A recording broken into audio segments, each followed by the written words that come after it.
জুলাই সনদ বাস্তবায়নে সংবিধান সংস্কার পরিষদ গঠন নিয়ে তৈরি হয়েছে মতভেদ। এ নিয়ে বিএনপিপন্থী আইনজীবীদের দাবি সংবিধানের অধীনেই হতে হবে সুরাহা, আর জামায়াতপন্থীদের মত ধারণ করতে হবে গণঅভ্যুত্থানের চেতনা। তবে সুপ্রিম কোর্টের সিনিয়র আইনজীবী জ্যোতির্ময় বড়ুয়া বলছেন, জুলাইয়ের আকাঙ্ক্ষা বাস্তবায়নে সংবিধানের পাশাপাশি প্রয়োজন রাজনৈতিক সমঝোতা। মাহাদি হাসানের রিপোর্টে বিস্তারিত। না অধ্যাদেশ না আইন, মাঝামাঝি কি জিনিস, সেজন্য আমি বলেছিলাম এটা হয়তো নিউট্রাল জেন্ডার হতে পারে। জাতীয় সংসদের প্রথম অধিবেশনের দ্বিতীয় দিন স্বরাষ্ট্রমন্ত্রীর এ বক্তব্যে একমত নন বিরোধী দলীয় সংসদ সদস্যরা। রাষ্ট্রপতি অধ্যাদেশও সেটা সংবিধান পরিবর্তনের কোনো বিধান করতে পারেন না। এতে প্রশ্ন উঠেছে, তবে কি রাষ্ট্রপতি জারি করা এই আদেশ বাস্তবায়ন অনিশ্চিত হয়ে পড়ছে? অর্ডার জারি করার ক্ষমতার জন্য এই সরকার প্রতিষ্ঠিত হয়নি। আর্টিকেল 106 অনুসারে এই সরকার গঠিত হয়েছে সরকার পরিচালনার জন্য এবং বিদ্যমান সংবিধান অনুসারে রাষ্ট্র পরিচালনার জন্য। সংলাপ কমিশনে রাখা সালাউদ্দিন আহমেদের এই বক্তব্যের রেশ ধরে আইনজীবী শিশির মনির জানান, সংবিধানে না থাকা সত্ত্বেও 106 অনুচ্ছেদ অনুযায়ী যেমন অন্তর্বর্তী সরকার গঠন হয়েছিল, তেমনি জুলাই অভ্যুত্থানকেও স্বীকৃতি দিয়েছিল উচ্চ আদালত। এই সরকারের বৈধতার প্রশ্ন হলো দুইটা। একটা হলো শুধু 106এই না, এর সাথে জনগণের সার্বভৌম ইচ্ছা, এই দুটো হলে সরকারের বৈধতা। এটার বিরুদ্ধে সুপ্রিম কোর্টে মামলা ফাইল করলেন, আপিল। সুপ্রিম কোর্ট এই আপিল খারিজ করে দিলেন। খারিজ করে দিয়ে হাইকোর্টের যে ফাইন্ডিং ছিল এটাকে বহাল রাখলেন। তার মানে সরকারের ভিত্তি কি দাঁড়ালো? শুধু 106 না, তার সঙ্গে দাঁড়ালো জনগণের সার্বভৌম ইচ্ছা। আইনটা কি বাতিল হয়েছে? আইন তো বাতিল হয়নি। পার্লামেন্ট আইন বাতিল করেছে, রিপিল করেছে? করে নাই। কোনো আদালত রিপিল করেছে, অসাংবিধানিক ঘোষণা করেছে? করে নাই।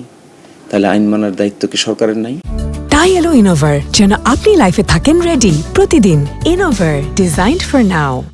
তবে এ দাবি নাকচ করে জ্যেষ্ঠ আইনজীবী রুহুল কুদ্দুস কাজল বলছেন, সংসদে দেয়া স্বরাষ্ট্রমন্ত্রীর বক্তব্য যথাযথ। 106 অনুচ্ছেদের মাধ্যমে গঠিত অন্তর্বর্তী সরকারও সংবিধান সম্মত। রাষ্ট্রপতি কি আদেশ জারি করতে পারেন? আমার সরাসরি উত্তর হচ্ছে, রাষ্ট্রপতি আদেশ জারি করতে পারেন না বিদ্যমান সংবিধান অনুযায়ী। উনি পারতেন, সেটা 1973 সালের 7ই এপ্রিল পর্যন্ত।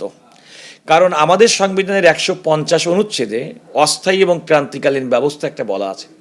অস্থায়ী এবং ক্রান্তিকালীন ব্যবস্থার মধ্য দিয়ে সংবিধানের 4র্থ তফসিলে সুস্পষ্ট উল্লেখ করা আছে যে রাষ্ট্রপতিকে ওই সময়কালের মধ্যে, অর্থাৎ যে আমাদের যে 1973 সালে যে পরবর্তী যে সংবিধান প্রণয়নের পরে যে নির্বাচন হয়েছে, সেই নির্বাচনের পরে প্রথম বৈঠক পর্যন্ত, ওই সংসদের প্রথম বৈঠক পর্যন্ত, যেহেতু আইনি প্রক্রিয়ার মাধ্যমে এটাকে নিয়মতান্ত্রিকভাবে চলতে হবে, রাষ্ট্রপতিকে ওই সুযোগটা দেওয়া হয়েছিল। এক্ষেত্রে রাষ্ট্রপতির আদেশের সাংবিধানিক ভিত্তির চেয়ে রাজনৈতিক ঐক্যে জোর দিচ্ছেন সুপ্রিম কোর্টের আইনজীবী জ্যোতির্ময় বড়ুয়া। গণভোটে যে রায়, তাকে অবমূল্যায়নের সুযোগ দেখছেন না তিনি। জানান, জুলাই সনদ বাস্তবায়নের সমাধান আসতে হবে সব দলের সমঝোতায় সংসদ থেকেই। স্ক্রুটিনি হয়ে সংবিধানের কোন বিষয়গুলোকে আপনি পরিবর্তন করবেন, কোনটা করবেন না, সেটা বর্তমান সংসদের উপরেই ছেড়ে দেওয়া ভালো। এবং আমি মনে করি যে জনগণের আরও ওয়াইডার অংশগ্রহণের মাধ্যমে, বিশাল জনগোষ্ঠীর অংশগ্রহণের মাধ্যমে এই সম্মতিগুলো আদায় করা ভালো। কারণ আপনি হাত দিচ্ছেন হচ্ছে একটা দেশের কোর জায়গা। ইলেকশন হওয়ার পরে সবাই নির্বাচিত যারা হয়েছেন, তারা এখন সরকার গঠন করেছেন, বিরোধী দলে যারা আছেন, উভয়েই সিদ্ধান্ত নিয়ে ওনাদের মতো করে পরবর্তী পদক্ষেপগুলো ঠিক করবেন। রাষ্ট্রপতির আদেশ অনুযায়ী জুলাই জাতীয় সনদ বাস্তবায়নে সংবিধান সংস্কার পরিষদ গঠনের শেষ দিন ছিল ত্রয়োদশ জাতীয় সংসদের প্রথম অধিবেশনের দ্বিতীয় দিন 16 মার্চ। সে সময় পেরিয়ে গেছে। স্বরাষ্ট্রমন্ত্রীর বক্তব্যেও স্পষ্ট হয়েছে, রাষ্ট্রপতির আদেশ অনুযায়ী জুলাই সনদ বাস্তবায়নের সুযোগ কম। তাই পরবর্তী অধিবেশনের দিকে তাকিয়ে থাকতে হচ্ছে সনদ বাস্তবায়ন প্রশ্নে কি পদক্ষেপ নেয় জাতীয় সংসদ। মাহাদি হাসান, স্টার নিউজ, ঢাকা।